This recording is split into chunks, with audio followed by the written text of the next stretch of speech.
Good afternoon. Welcome back to another episode of Real Talk with Just for Girlfriends. We have a great show in store for you today because we've all had those setbacks, and now we're going to use that to fuel our progress. But before we get into that, let's introduce ourselves.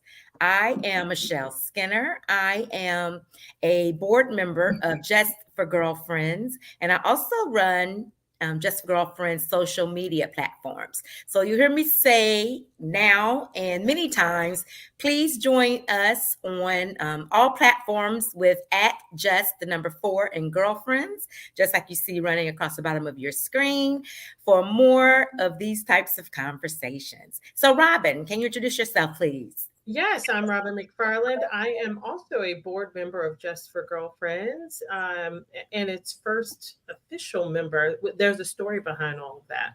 So, welcome everybody. Welcome. Angelique. Yes, welcome everybody. My name is Angelique David. I am the founder and CEO of Just for Girlfriends.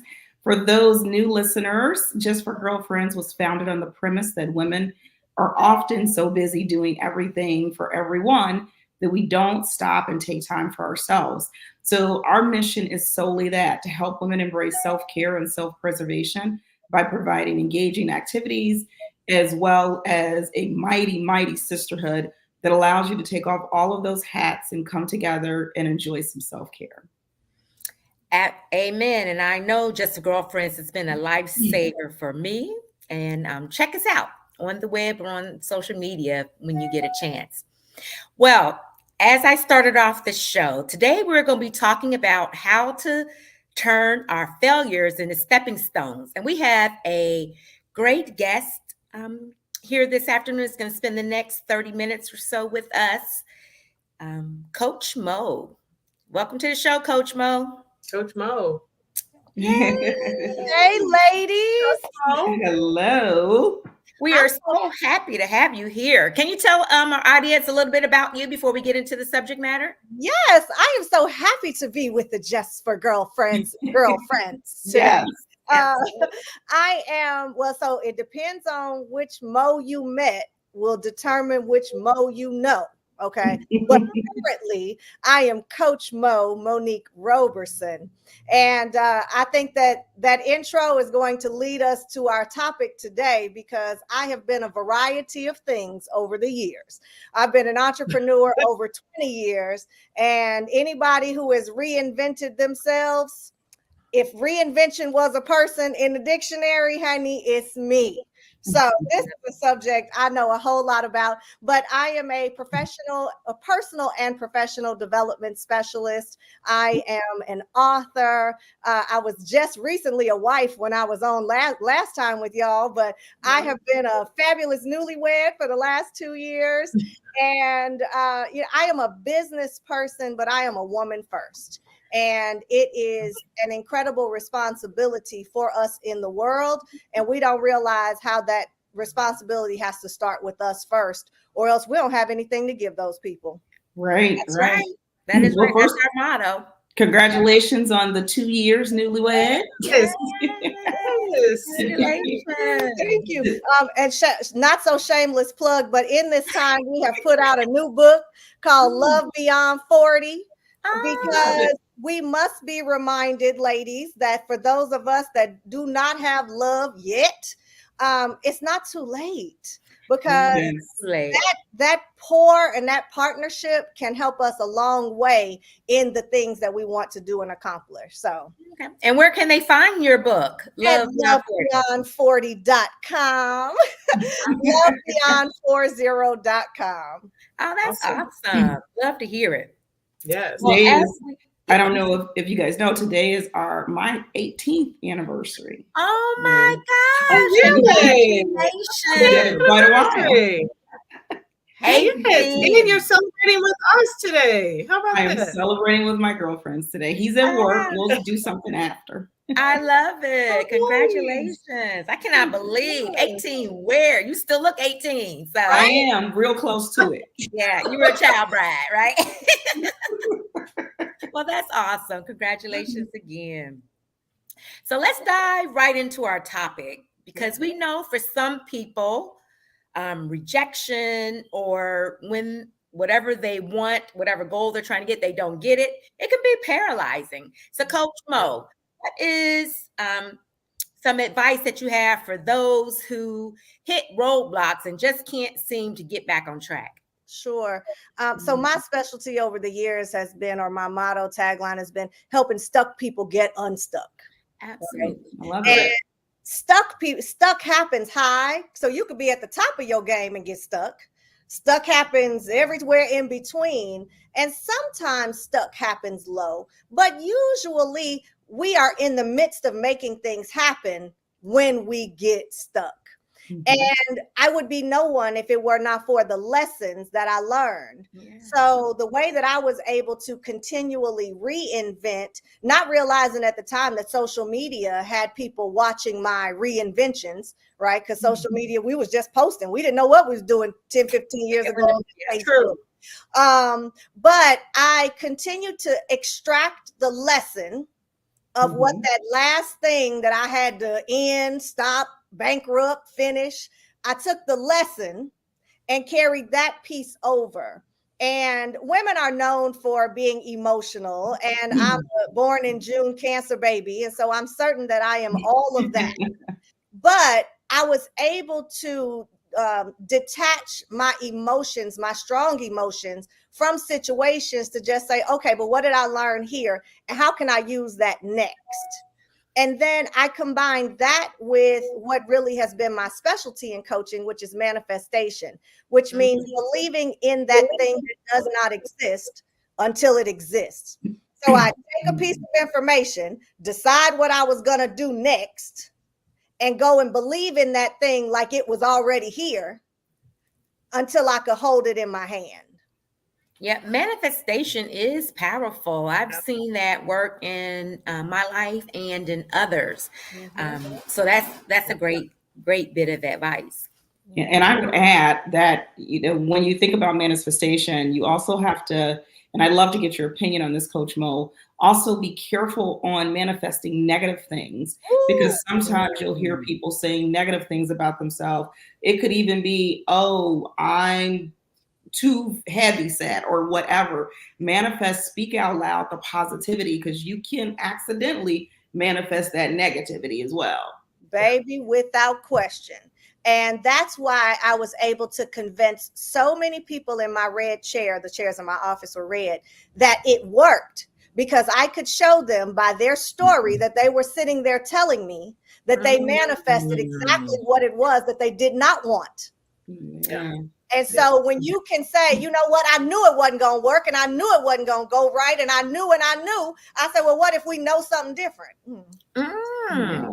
Then we could logically now turn this process into something that you can actually get with, and believe in, because that is absolutely true. Now there is, this gets slightly scientific, but there is a delay, a small delay that comes between our words and the manifestation. Because if we had what we wanted the minute we said it, good or bad, we would be a mess.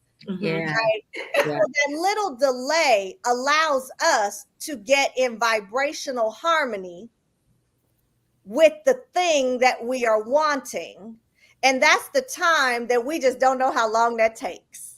And You gotta have faith. Yeah. got to have active faith, though, right? Believing that it has happened, it is happening, not it ain't never gonna work for me.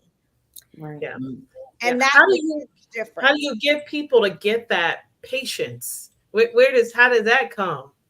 Well, a little win. When you have a little win, you can say, okay, well, if I apply this concept more, right? And I used to just start my clients with, just manifest a free cup of coffee, would you?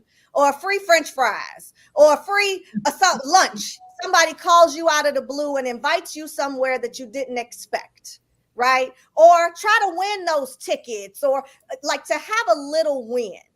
And if you can have a little win of manifestation, then you can say, okay, so maybe I don't need to know how. I could just be okay that it will, Mhm. It'll all make sense later.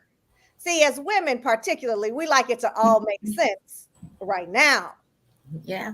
And it don't work like that though. So the part of us where we could just get your mind right, that I don't need to understand, because that last time that it worked, I didn't understand in the beginning then either. Mhm. Eventually it made sense to me. And when we can pull those two things together, you start to say it's possible. I like that. Yeah. So, what do you say to the person who, wanted this promotion or this new job, and they prepared for it, they go to the interview and they don't get it?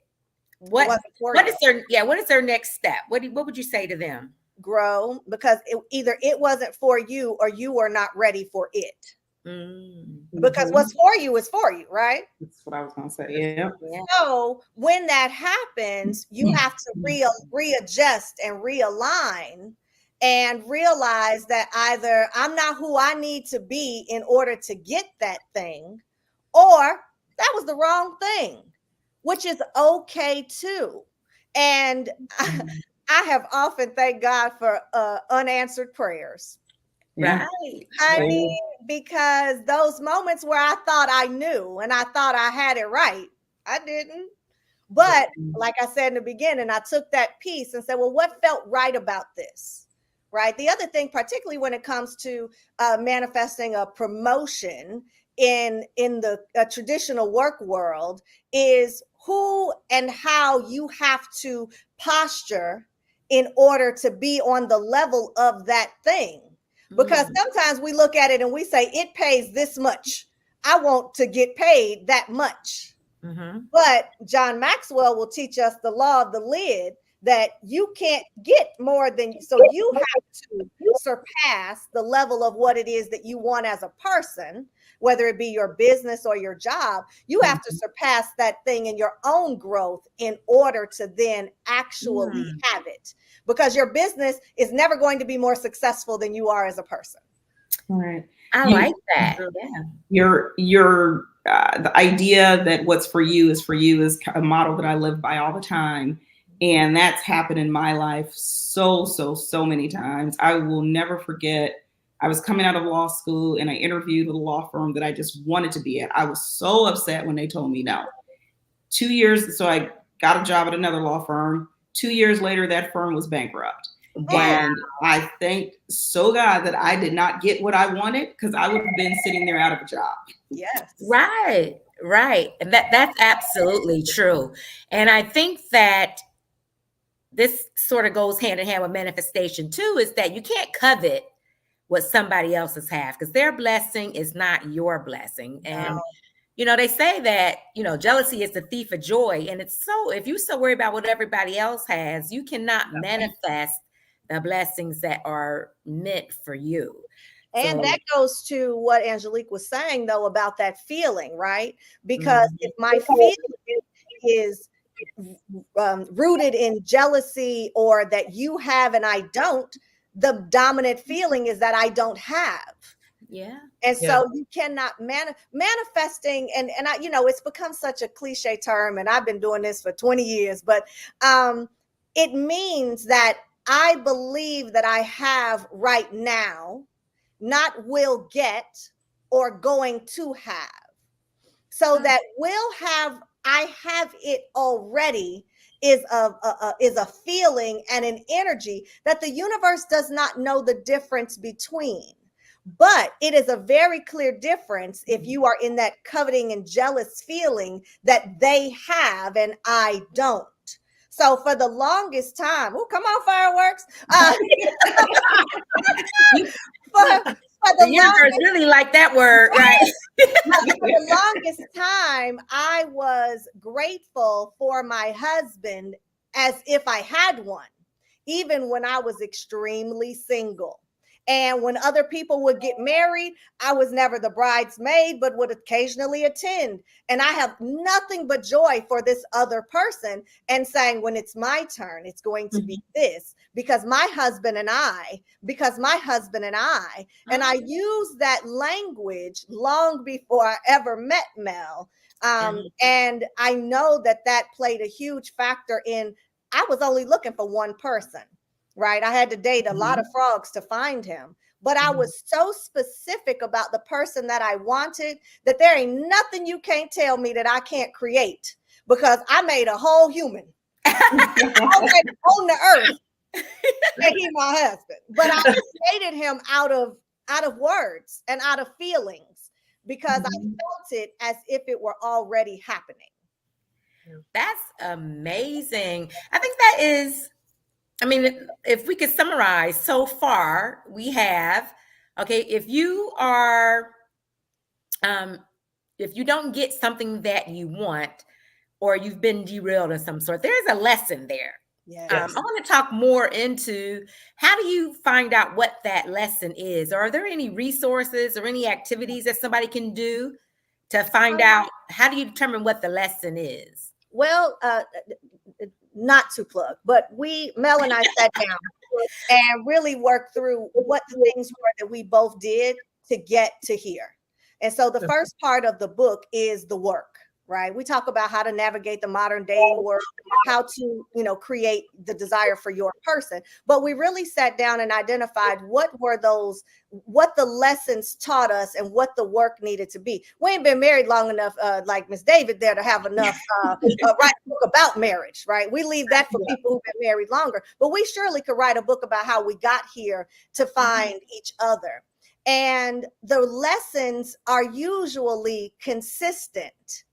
We continue to run into giving too much over here, allowing too much over there. All of these things that we both were two different people on two different sides of town doing the same, making the same mistakes. And we realized that if we had just pulled up sooner from allowing and hoping and wishing and praying that somebody else would be like us, right? If we had done that sooner, maybe we would have gotten here sooner. But that's why I said you grow into that place because that's the evolution of your own experience. Okay. And we've talked before about the power of having a coach and someone to hear your words, because when you are sharing your truth with somebody else who can hear from a third party outside perspective, you also exponentially speed up that process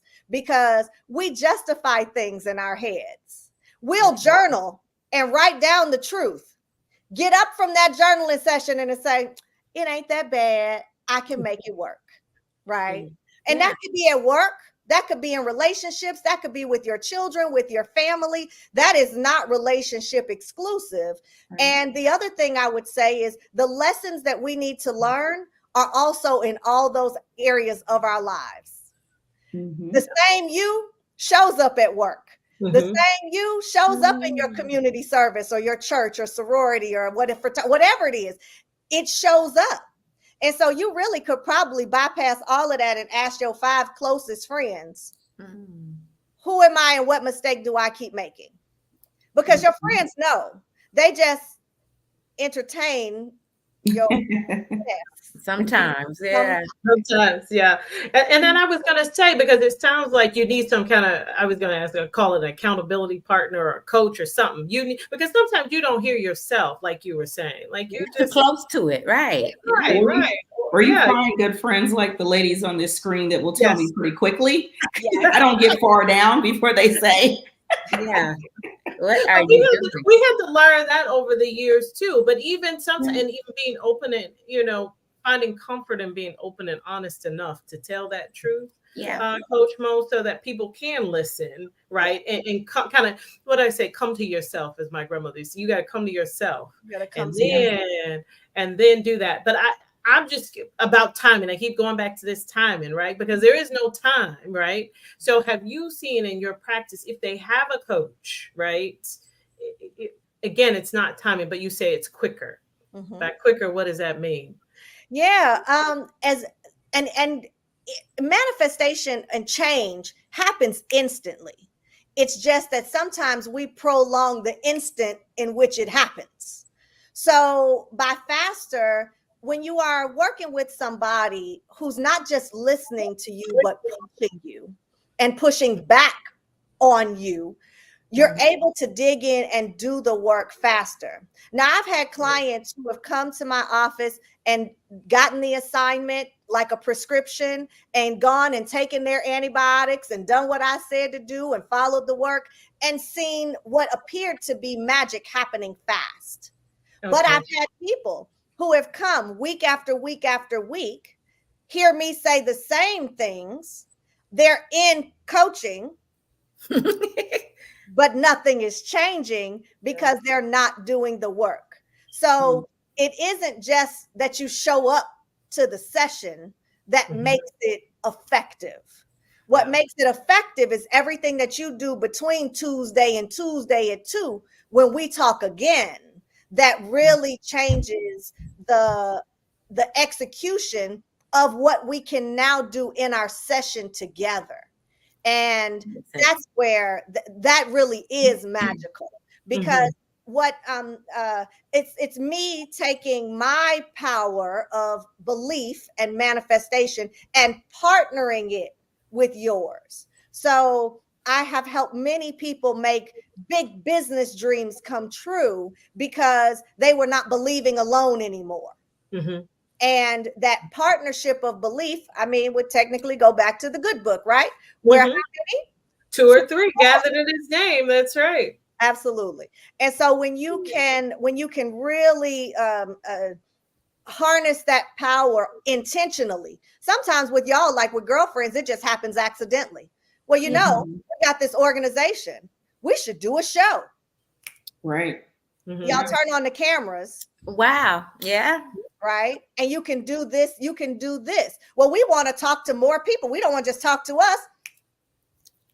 Right. And then it's funny because this show did happen out of nowhere. Yeah, you're right. An idea. Yeah. But that's because you have already created a nucleus, right? What one of us can think, the 3 of you can create a larger, greater mind. When you get the whole board together, now you are creating another mind. And that's really what the mastermind concept is all about. And because I was looking for, I'm an only child from a single parent family household, and I never had collaboration.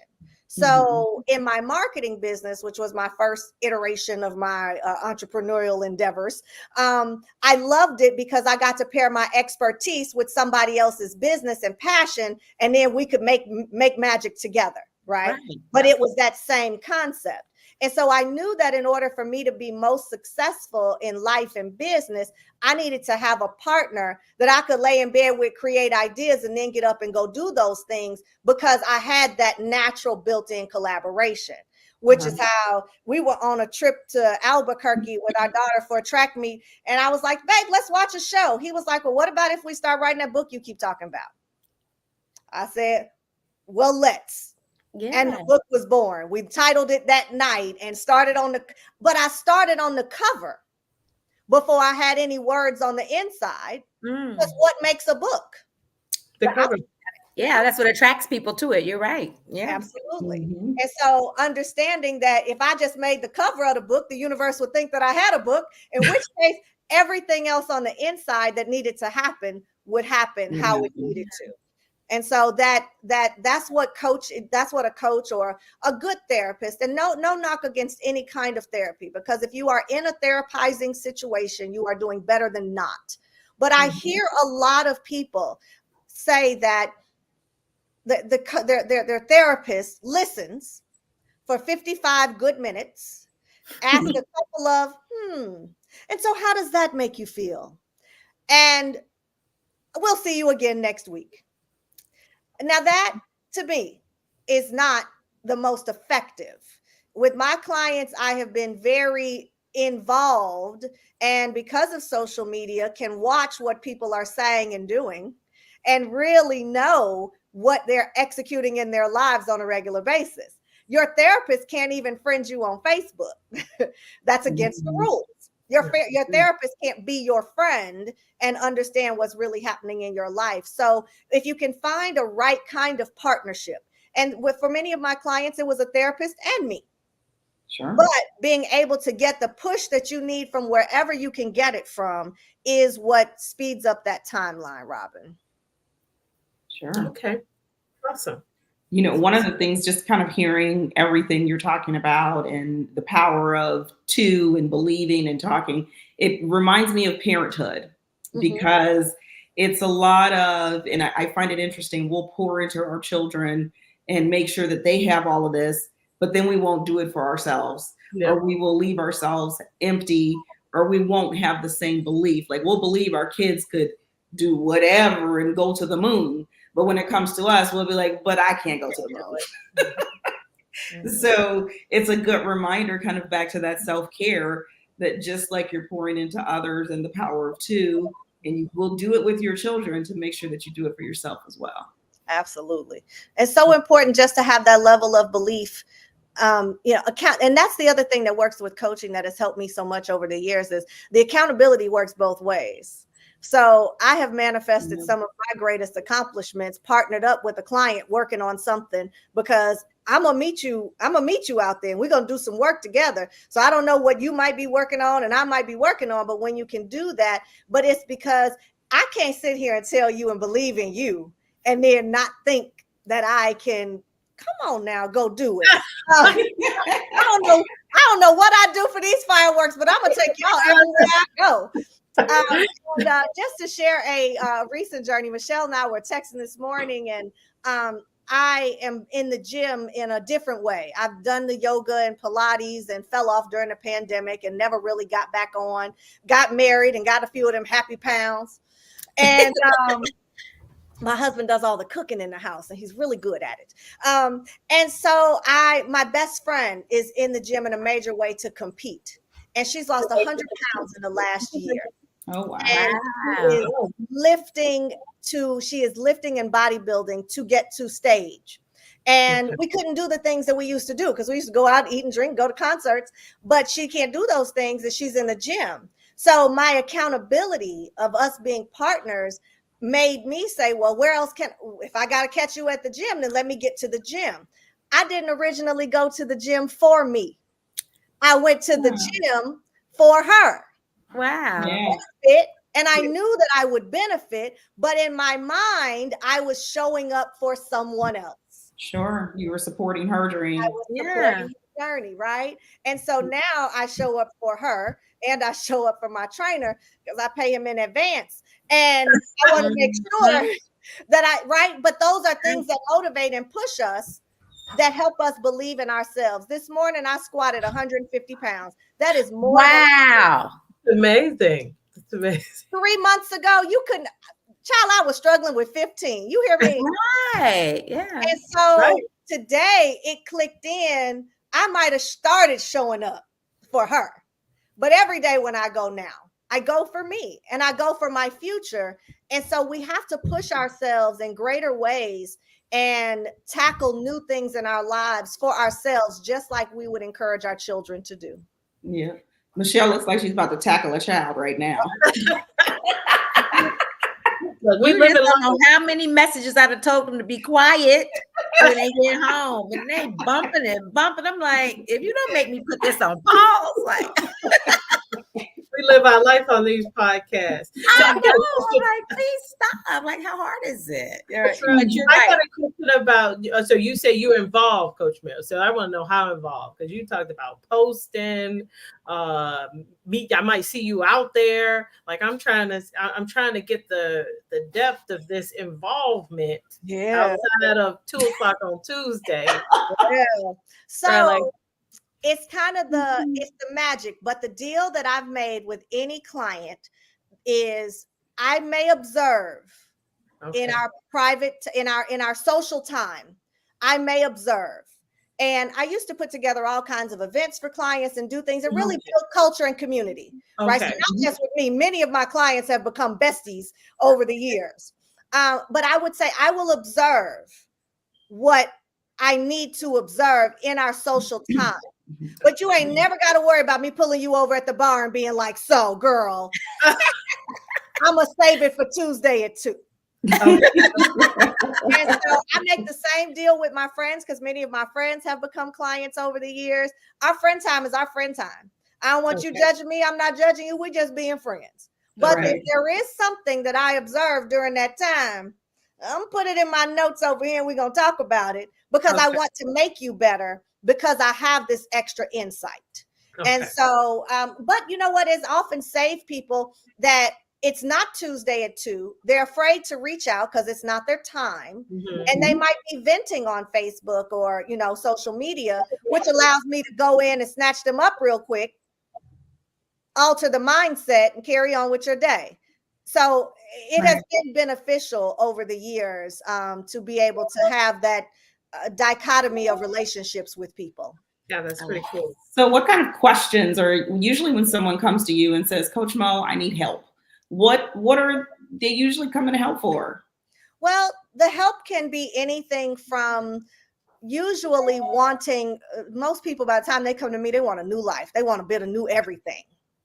Some people come in a grief period, you know, and that's a period in time. Some people come wanting or needing a new, you know, job or wanting to launch a business and things like that.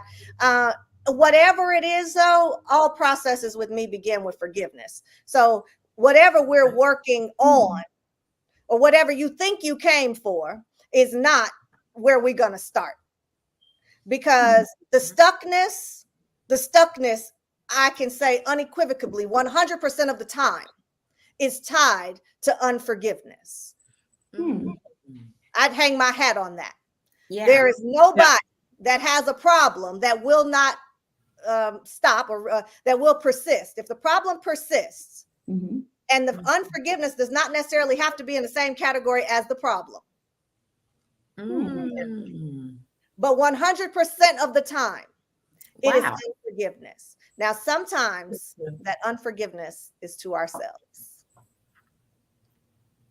I can see that. A lot of times, though, it's other people. A lot of times it's other people and ourselves. But we are usually trapped up. And so if it's a new job or a promotion, I'm digging into, so what's your last job and why you mad at your current position and who you working with that you don't want to be working with. And if you're not in a state of gratitude about this job, then you ain't gonna get this next one. So we have to go back, do some work, realign, reconfigure in order to even manifest that new thing. It'd be like we constantly go shopping for clothes without cleaning out the closet or even identifying what our new style is.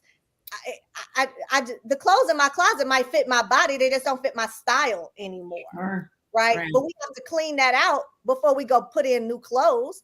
I can give you a shopping spree, but what good is the shopping spree if when you get it all home, it's got to sit on the couch because ain't no room in the closet? That's no good. I like that. And you know what that touches? Yeah, that touches on something that I really have adopted this philosophy, and it is being grateful, you know what I mean, for what you have. You know, it's all tied into your perspective, and you want to be focused on the good things in your life so that you can get more good things to be grateful for. So I like how you say that. You start with, you know, digging into, you know, how have you gotten here or wherever your current place is. Yeah. So that's good. So you're not just helping people reach their goals. You're fixing, I mean, I don't want to say fix, but you're helping people just be better all around. It's root cause. I believe in digging into root cause activity. You know, if you had an ailment in your body, you don't want to keep fixing the symptoms. If you had a choice between fixing symptoms or fixing the problem, we would choose what can you get to the root of it so it doesn't happen again. And that's why so much of the work, I don't have clients with the design to stay with me forever. I am teaching you how to fix yourself over time. If when things go wrong, you do this. So you're getting a toolkit. You know when to use a hammer. and you don't use a hammer at the same time you use a screwdriver. These are different tools. And so I teach you how to be independent to do those things, always with the open door, to come back. At the current time, I do not have any private practice clients because Mel and I have shifted our focus toward more of the professional development in corporate, because we do it together. And that was really that whole lifestyle of what I wanted. I wanted to be able to travel, be where I want to be, wherever that may be, but be able to do this at a larger scale for more people. And so we've been able to, from small business to Fortune 500 companies, go in and address all kinds of things, for whether it's mindfulness or diversity, equity, and inclusion, or conflict resolution. I do it in schools, we do it in corporations, and it has allowed me to look out into a room of a whole lot of people and see the light bulbs turning on. Sure. Now I love turning them on one at a time, but there is nothing like being in a whole room and you just see the heads nodding. Now that's a level up on my manifestation of what I want to be doing in the world. Okay. So just to be clear, are you open to taking the one-on-one clients or no? Or you just don't have the time anymore? I just don't really have the time. However, I am also very clear that I am in this world on assignment. And so I do consultations and identify whether it is someone that I have coursework that is already completed that they can take, or if I just need to jumpstart something in somebody, turn some lights on and help them move in a new direction. I just don't have the bandwidth for the weekly cadence of many clients that I used to. So CoachMoRo.com, if you want a consultation, I'm happy to do that, because I got here by doing this work individually, and it is a huge part of what I was created for. My aunts, I grew up in a really old family, and so my aunts were in their 60s when I was born. Wow. Oh, wow. Right. My grandmother, my mother's mother, was born in 1908.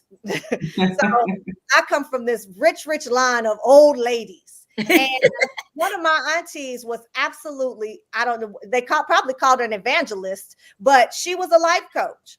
And she would come to the house, and we knew the certain people that would come. She would close the door. They would spend about an hour and they would leave. She had an altar. She lit candles for people, and she prayed with these people, and they would come back regularly and track their progress. I didn't know what that was growing up until I started doing it. And then I got my altar and my candles, and the people are coming and going, and the doors closed. I was like, oh my God, I've been doing this my whole life. And so I know that it's a part of my lineage and my spiritual journey here, because I couldn't have made this work. The journey of life gave me this work. And I just was in tune enough to realize that all those failures, all those moles I mentioned, depending on the mole, all of those moles had formulated a person who was skilled enough to say to you, well, Michelle, if I could reinvent myself 11 times, you think I could show you how to do it one time? Absolutely. Yeah. I love it. Give us your website one more time. Coach Mo Ro, MORO.com. I used to just be Coach Mo, and then I got that Roberson, had to add that in there. Okay. Absolutely.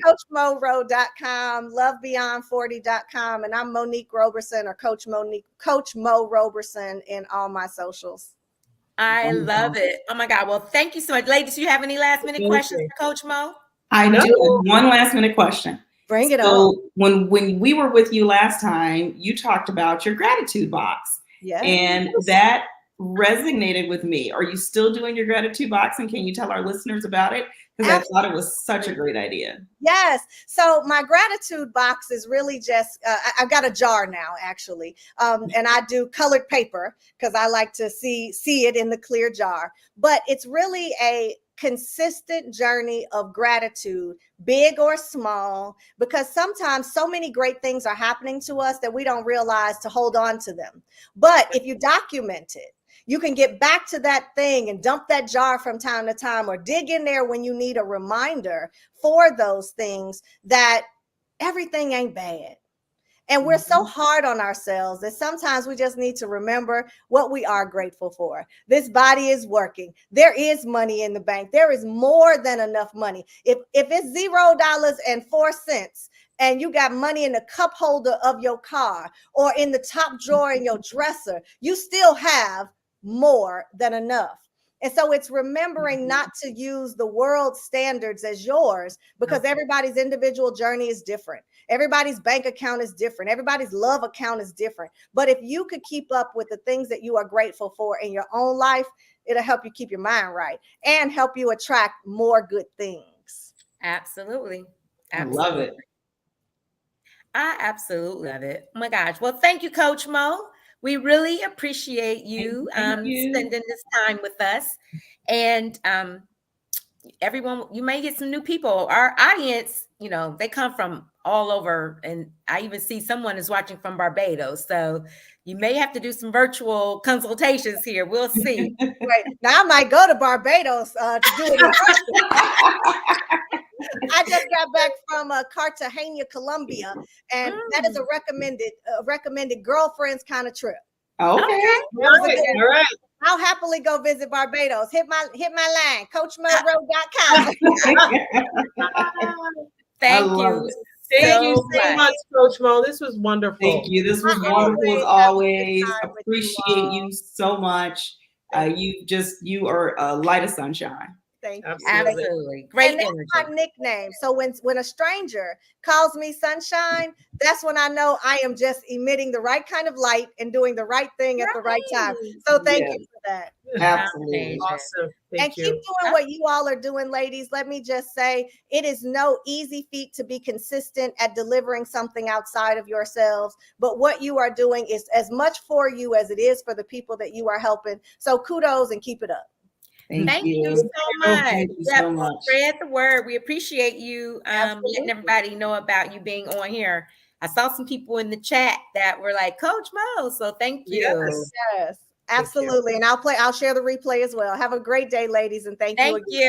Thank you. Thank you so much. So now we are just about ready for the time where our show where we trying to help people, just like Coach Mo got her ministry. We have our ministry too. So stay tuned. Girl Chat be coming up just in a few minutes. Seconds. Few seconds, actually. Yeah, don't go anywhere. Okay, we're here. Okay, so ladies, I'm real curious as to get your perspective on this situation. Okay. So there is a woman, she's in her 40s. And she's never had a relationship with her father. In fact, she said, I've known who my alleged father is. So to me, that's saying she's not even sure if this man is actually her father. But her mother has always told her that, I wanted to get a DNA test, but he never showed up. Or these times I was setting up, he never showed up. So she's never had it confirmed that this man is her father. Okay, so now she's in her 40s and she's realizing that this is taking a toll on her. She wants a relationship or get to know her father. And she's reached out to him, to this particular man. And his initial response is, well, I was there for my children who I knew about. So sort of saying I didn't know about you, or maybe even negating that that she is actually his child.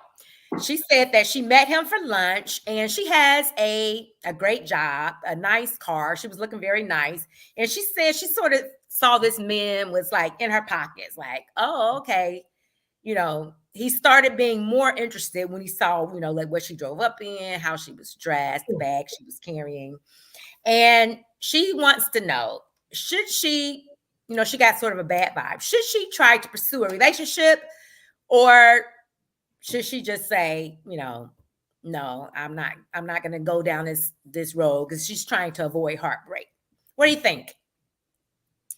I'll jump in here. I think that she should go get paternity first. So since she has reached out to this man and brought herself into, I mean, she brought herself into his life. He didn't bring himself into hers.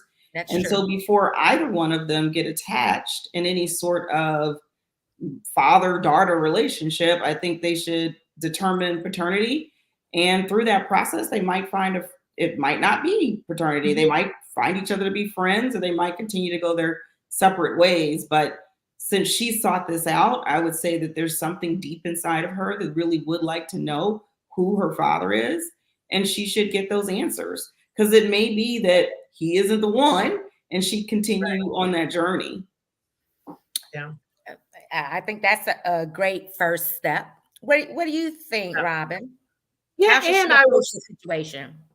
Yeah, and I would say after one meeting, so nobody knows anybody, right? It's really Right. hard to gauge. Yes, a bad feeling. However, you're going into the situation from a pretty traumatic place anyway, right? Of Right. abandonment and that sort of thing. So, I always say give it a couple tries, right? It just may have been a shock for him. I mean, I don't know, but I also say don't disregard your gut either, right? So, but Right. one meeting, it's so hard for one meeting to sum somebody up. Unless you have, some people can do that. But considering the state that she's coming in, she wants to meet him. There's some things going on. He said he didn't know about you. The mother did, right? Like there's a lot to Mhm. unpack there. But I think the paternity things, I wasn't even thinking about that. I think that's a good one. But I also think, if that works out, one time is just not enough, especially for adults who have lived a whole life, Yeah. have been many different people, all of that kind of stuff. I mean, give it more than one shot if it's, if you guys decide even after the paternity test, right? Like, I don't know, but I think the paternity test, that's a really good one. Or also maybe do the one of those heritage tests, or what is it called? 21 and Me. 23 and Me, that kind Yeah. of thing, to Right. see if maybe your father is elsewhere, or your siblings, because he said there was other kids There that are he the knew kids, about, right? right? Right. So that might also help her to recognize who her family is also. Right. Yeah, but Yeah. yeah. Yeah, I think, I yeah, also add, you both have um, given great advice. Initially, when I read this issue is it's all about perspective, like we were just talking about. So it Mhm. seems like she was meeting him already set up for the disappointment. So she was looking for reasons mhm. to write him off, and that comes from a lifetime of maybe your mom or other people in your family not having like the greatest things to say about him, or you see him around town and he's not acknowledging you, so you are ready to be disappointed. So I think a great first step is first find out, is this man your father? That's very great advice, Angelique, and one I hadn't thought of, but yeah, let's go there. Hopefully he is open to that, Yeah, because because that's another thing. You may never know. The Yeah. other thing that I would add is that she doesn't know this man. So she doesn't know his value system. And sometimes I think people get in their own mind. I pulled up in this car and I had this purse, and he thought about, how do you know? He might not even care about that. that's Yeah. so true. So I I think a thought that lot too. of people do that to say, oh, he or she was jealous of me or this, and they're not looking at your material items at all. So she doesn't know his value system or any of that. So I Yeah. think she may, kind of like Coach Mo say, need to do some forgiveness Yeah. and He take yeah, a step back and right. reevaluate. And maybe if he were excited about those things, why would you straight go positive? Maybe he thought, oh my God, my daughter, if this is my daughter, I'm really happy she's doing well, despite that I wasn't there. I'd like to get to know her and her family and what she did in her life. So Yeah. I just think there's so many things there. It sounds like she might have some things going on before she's straight jumping to the most negative scenario ever. Right. Yeah. And it's Yeah. funny that you say that, because that was my reaction when I read that. Was like, most people don't care or even remember what you're driving or wearing. It seems like she may have done that purposely to make an impression and then get mad when it did make an impression, Yeah. or misunderstand his Or impression. So that's manifesting the very good negative, manifesting the negative coming into the situation. Because I can't imagine, right? There's a lot of fear there. I mean, you're an adult and you are still longing for a parent, longing for a father. Yeah. That's a lot of work for yourself, even before reaching out to a person, Absolutely.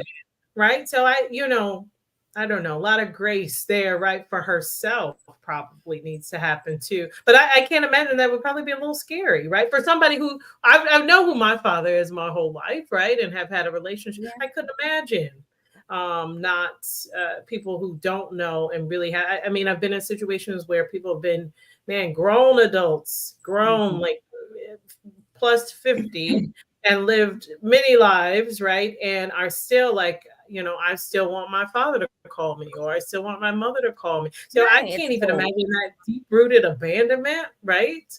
Right. So there's a lot going on there that needs to be unpacked. And So we yeah, had- and it's so funny that how this is so attached to our earlier conversation with Coach Mo.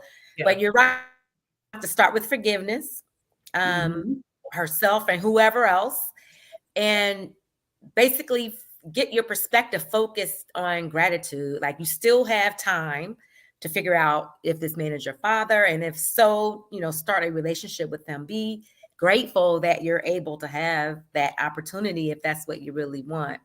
So and we have a comment here that says, and remember, paternity doesn't make a father. And that's so true. So be grateful for other men that might have been in your life that were father figures. Oh my gosh, that's Coach Mo. Yeah, absolutely. Absolutely. That's a very, very good point. And be focused on the gratefulness for the father figures that have held you down, this long. And if you find out, who your biological dad is, and you're able to form a relationship with him, that's a blessing. And go into it as that. Don't go into it, I'm scared to get my heart broken, because if that's what you're looking for, as Coach Mo said, you're starting from what I don't have, you're going to attract that. So see, Coach Mo's advice helps immediately. I know. And it's so funny. I picked this question out before I even knew how our conversation was going to devolve. I love it. Yeah. Was this the social media post? Like, is this a real one? I know we get a lot of different. We come from a lot of different places. Because it could be something I heard on one of the talk shows I listen to, or social media, and I write them down immediately. So I'm not exactly sure where I got this from. But if it strikes me as okay, we could like, there's some I hear and I know we'd all be unanimous and the answer real easy. I don't write those down, but when I think that there's a conversation to be had, I'll write them down. So I'm not exactly sure where. And I would say to our audience, if there's something that you have a question, want an opinion or thought, please go to our website, www.justforgirlfriends.com, and submit the question. You can click a button to send us an email, and we will address your question on our next show. So please comment, or you can comment to here as well, and we'll make sure that we get your questions answered. So we can talk about your scenario too. Absolutely. Yep. Let's do it. Yeah. Well, and we bring on professionals too that help us out. So it's not always just us, right? So you can get some. We have some great guests that come on. Resources, right? Absolutely. Yes, we have some great resources. Yeah, absolutely. So, you know what? There was one thing I wanted to discuss at the beginning of our show. We have just a few minutes left, but you know how we always start the show with what's been on our mind for this week? Yes. I was so excited to talk about this change in perspective that I totally forgot to do that. But I do want to share real quickly. Okay, so what's been on my mind this week is that I have a 15-year-old that will be driving, I guess, in a year or so, starting his first day of driving school today, as a matter of fact. Wow. And oh my God, I just woke up with this paralyzing fear, almost paralyzing. And that having my he's African-American, my son already looks like a man child out there, in the world without me. Because once he starts driving, he'll, that's what will happen. And how this world perceives, some Black men, or maybe even all Black men, as threats. And I don't know, it just terrified me. So that's what's been on my mind. I'm trying to, because I know I'm very optimistic. I'm trying to get to that happy spot with relation to my son becoming a man and going out into the world pretty much on his own. And it's hard. It's not easy. This is probably one of the hardest things that I've had to face to date is, this fear that he's going to end up in a situation and be harmed in some type of way. So we're going to talk about this amongst, I'm going to be calling you up. Call us. And you've gone through it, Robin. So you've gone through it. Right? And there's so many more resources now. Like we didn't have, I heard somebody say, they now have the cameras that you put in the car that plugs into the USB port. And they were saying, first of all, any teenager that you need to have it in the car. If your car does, I guess some cars have the cameras now too. I had no idea. My car's a little bit older, but they have these cameras now that you get from Best Buy or whatever. And they were saying you need to get one. But the topic specifically was around Black young men, that you get it. It turns on with the car, have it. I mean, he's still a teenager. You have access to, so I guess it's like a ring bell, but it's for the car. And it was really for safety, but it was also, they were just talking about ways to use it. Like he could call out for himself. There's buttons that you can press.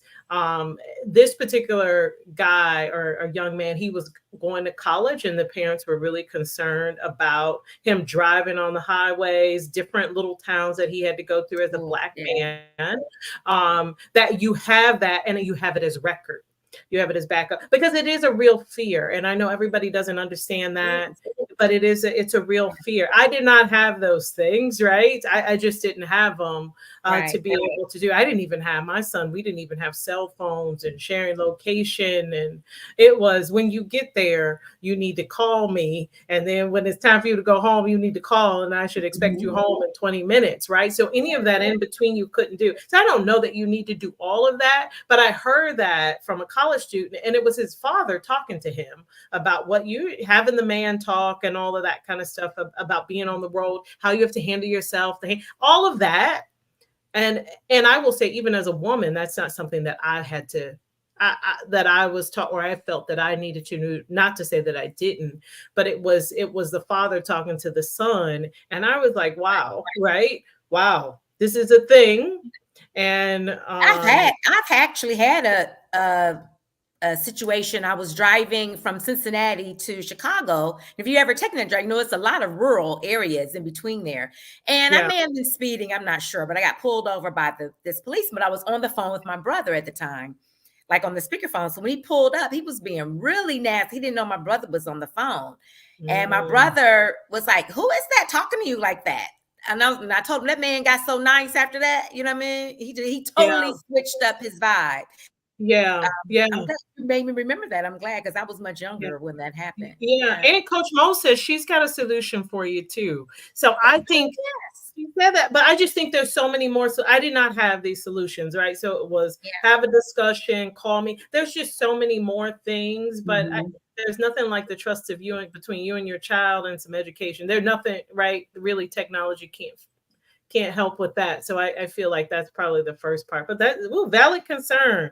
And Michelle, I hate to say, I'm glad, I don't want to say it's completely over, but he's an adult now. And I just don't, it's a different kind of feeling it's a different type of feeling at 16. That's a different type of feeling. It is, especially now these kids they have a certain entitlement. So I mean, I just don't see him having deference, when he needs to. So I'm working on that.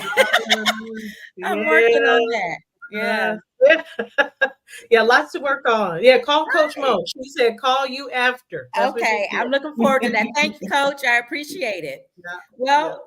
Yep, that's it for our show today. I hope you enjoyed it. Please like and love the recording, share it with your friends on social media, tell people about us. We're out here doing good work. Look for Just for Girlfriends on the website. You can join us. You can join our newsletter. Stay in touch with what we're doing. Follow us on social media. And as Angelique mentioned, if you have a problem or issue or something you'd like to get a different perspective on, let us know. We'll be happy to address it during Girl Chat. Our next show, we will be filming from Costa Rica. So we will be together in Costa Rica. A live show from Costa Rica, right, in October. Absolutely. All right. See you there. Thank you for joining.